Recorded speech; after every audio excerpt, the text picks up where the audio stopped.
Welcome back, everybody. Today, we're going to do a deep dive on humans. Oh, yeah. The book, the project, really the whole thing Brandon Stanton created. The whole phenomenon. Yeah. So we've got a lot here to work with today. We've got excerpts from the book. We've got background on how this whole thing even got started. Right. Some of the stories that just really get you in the feels. And, we're not going to shy away from some of the criticism that it's gotten. Sure. So we're going to explore how it tries to show that shared human experience, why it's so popular, and also why it's so debated. It's funny. The whole thing started kind of by accident. Really? You have Brandon Stanton. He leaves a stable job in finance Wow. to become a photographer. Yeah, that's a pretty wild move when you think about it. It is. Most people wouldn't dream of leaving Wall Street to, walk around with a camera. Right. What was it about that path that appealed to him? Well, at first, his goal was to photograph 10,000 New Yorkers to create this huge visual map of the city. But as he went on, Yeah. the project changed. It did. It became less about the pictures and more about the stories. Okay. Those little moments of connection. And that's when it gets really interesting. Yeah. Because the book takes that and goes global. Exactly. With like 40 countries. Yeah. All these different lives. But Stanton's constantly searching for that common thread. Mm-hmm.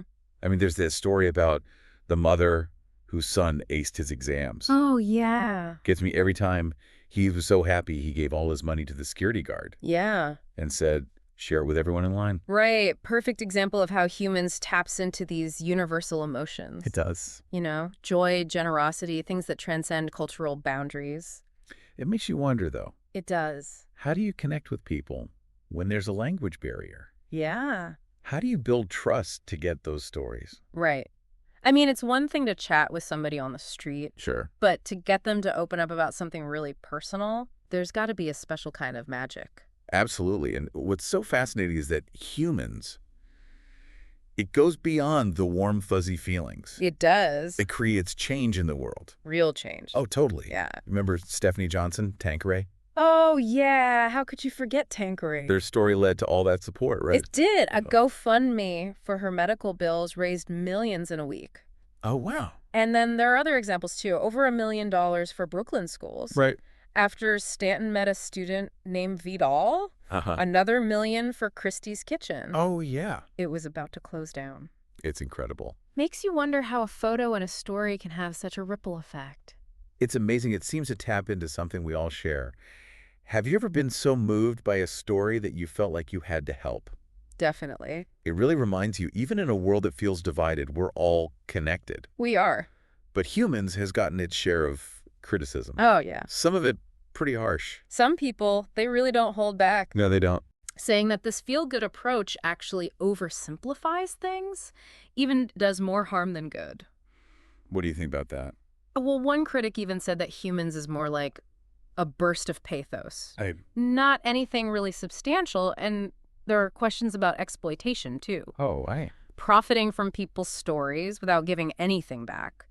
And then there's the whole debate about how it handles sensitive topics. Yeah. Racism, poverty. Is it too rosy a picture? Is it glossing over the systemic issues? Those are good points. They are. And then there's representation, whose stories get told. Right. Is there a bias in what gets chosen? It forces us to confront tough questions about power and perspective. So where do we go from here? Yeah. How do we appreciate the connection, Right. but also acknowledge those bigger issues? How do we find that balance? Yeah, it really is a tough balance. Yeah, it makes you think about the responsibility of the storyteller. Right. When it's real people, real lives. You can't just take in the story without thinking about what it means. Right. Are they just sharing, or do they need to go deeper, challenge assumptions? That's the question, isn't it? It is. It's something that every storyteller has to think about. I guess so. Whether you're a journalist or a photographer or just telling a story to a friend, Yeah. how do you connect but also be truthful, show how complex the world is? It's like there's always this tension between the personal and the, I guess, the political, I see what you mean. between what one person goes through and the big things that affect everyone. Yeah, and maybe that's where the good stuff happens. What do you mean? When we go beyond just good and bad and see that messiness. But even with all the criticism, Humans is still so popular. It is. Why? Is it just that feel-good thing, or is it something more? I I think it's that need we all have to connect with others. Okay. We're looking for stories to see ourselves in other people. Yeah. And humans does that well. It does. Finding those things that connect us no matter where we're from. It reminds you, even though we're all different, we share those core emotions. Exactly. Joy, love, grief. It's like we're looking for ourselves in the faces of strangers. That's it. And that's the power of stories. To step into someone else's shoes, even for a little bit. And when that happens, you can feel empathy. Yeah. Challenge your own ideas, even want to make a difference. Like those stories we talked about. Tanqueray, those Brooklyn schools. Right. Not just nice stories, they show how a story can change the world. And that's what's so interesting about humans. It's not just showing individual stories. Right. It's showing the connections between all of us, like holding up a mirror and saying, this is us. It is. This is what it means to be human. And that really hits home, especially in a world that feels so divided. It does. It's like an antidote to that loneliness. Reminding us that we're not alone. We're all part of something bigger. Something bigger, yeah. We all need to hear that. So after looking at humans, what will you take away from it? Yeah. What will you take away? How will it change how you see the world and the people in it?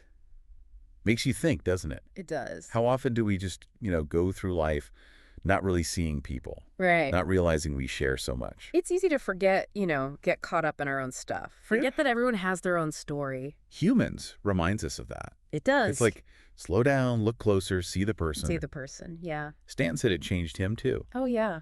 He wanted a photo project, Mm-hmm.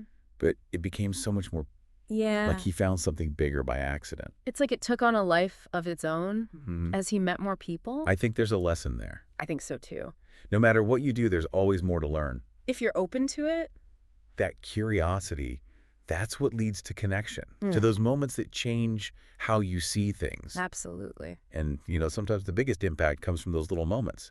Those talks with people you don't even know. So remember that as you go about your day. Yeah, keep that in mind. Look for those stories. Listen to those voices. The ones we don't always hear. Embrace those connections, big or small. Because that's what it's about. Humans, reminding us we're not alone. Even when we're different, we share something. Who knows? Maybe you'll share your story too. Add your voice to the mix. What a great thought.